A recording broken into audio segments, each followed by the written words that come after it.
tahun ni pakcik akan dapat 700. Bulan 2 ni akan masuk 200.5.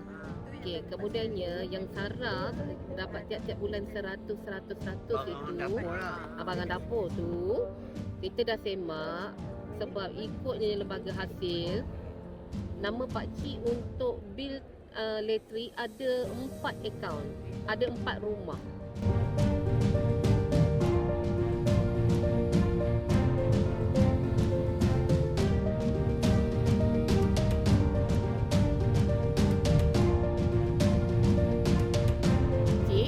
Hari ni juga macam saya maklum, satu pakcik dapat bantuan Baitumal tu kan, yang pakcik kata yang JKM pun pakcik dapat yang daripada kerajaan negeri RM500. Nanti dah nak tamat sebab 2 tahun sekali kita kena macam renew lah. Okey, tapi JKM akan bantu pakcik nanti untuk mempermudahkan urusan pakcik. Ya? Okey. Okey. Baik.